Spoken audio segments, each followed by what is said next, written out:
កម្លាំងលើលោ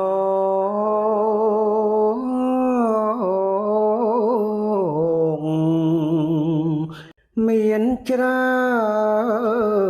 នយ៉ាងតែខ្ញុំសម្អាងលើពុទ្ធ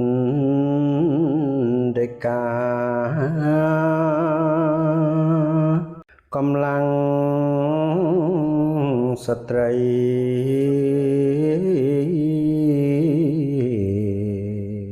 5ប្រការរៀបរាប់ពីងស្ដាង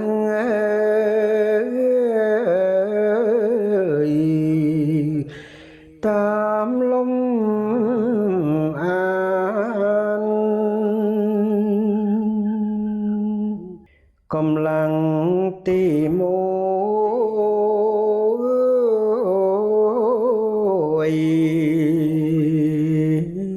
កម្លាំងរោមឆើតស្រង់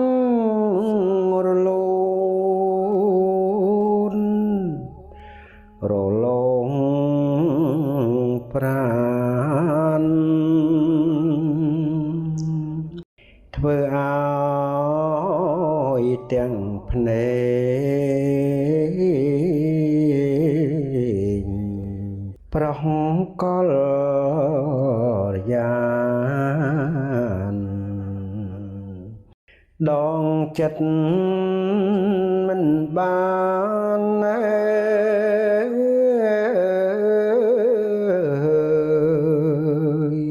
ព្រោះសំរហកម្លាំងទី2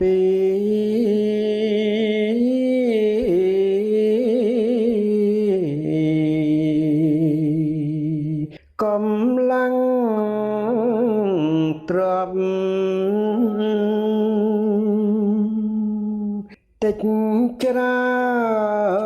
នគួគប់ជាប់អត់ខ្ចោះភរិយា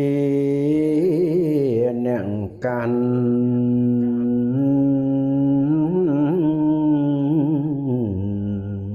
ទ្រព្យទាំង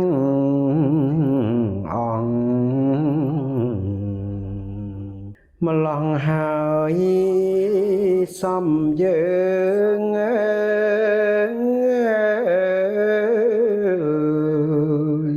ពីងបាដង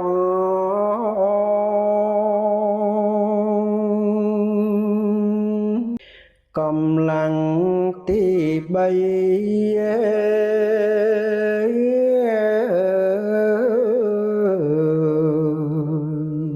កម្លាំង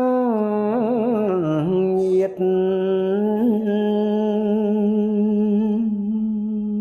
មានច្រើនប្រងព្រាតឥតចន់ឡោះមានពេលរាប់អាន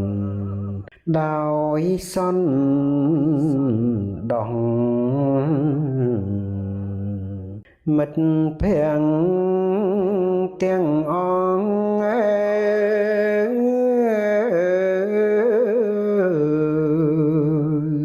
ជាក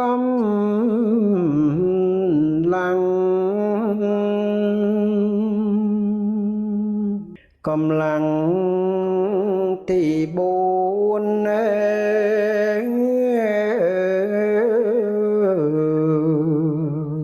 កម្លាំងបុត្រ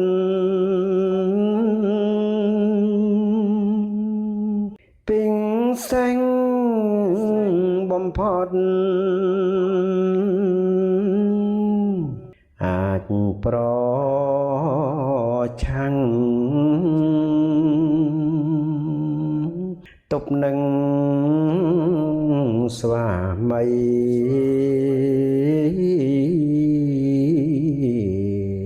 អាចតតាំងរារាំងយកឈ្នះ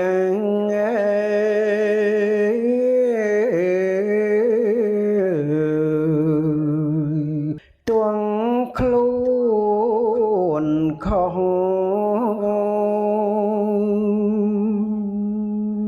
កម្លាំងទី5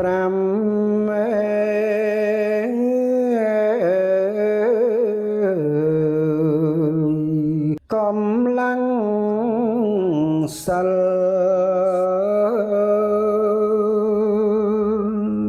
បើចិត្តមន្ទិល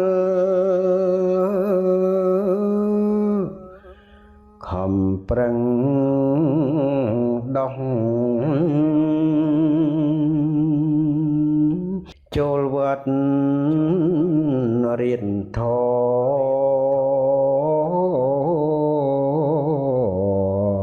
ជួបសពបុរសប្តីខ្លាចទាំងអង្គ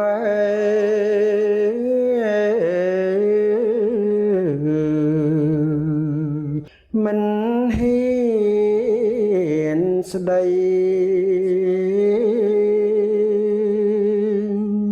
កម្លាំងស្ត្រី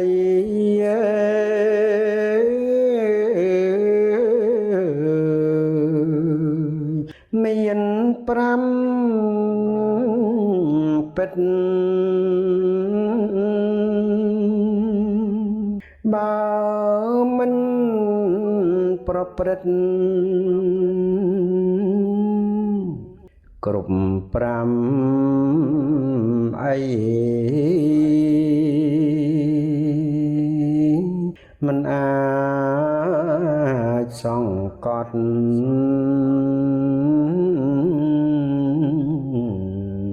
លើស្វាមីបាត់មួយដល់ក្តី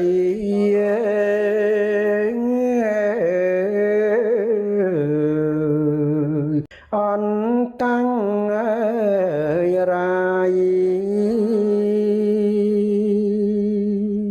កម្លាំងបុរស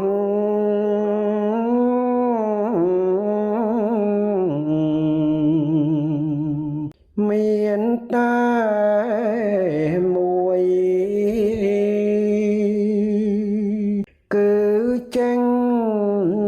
លើកស្ទួយចំណេះអាយខំប្រឹងសិក្សា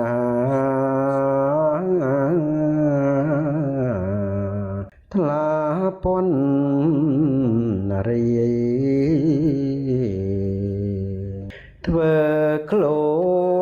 នឲ្យឆ្ងាយ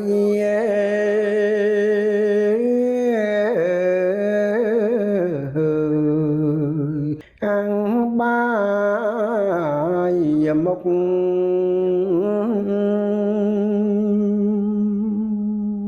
មានឈ្មោះមានយង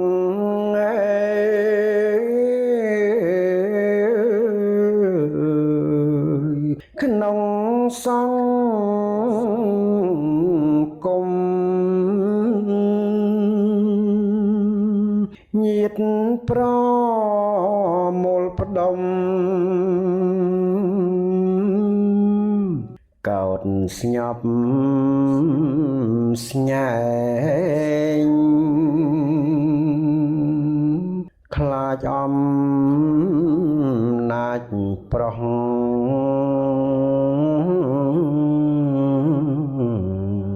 ពិតជាងស្ដែងតំណែងសាក់ធំ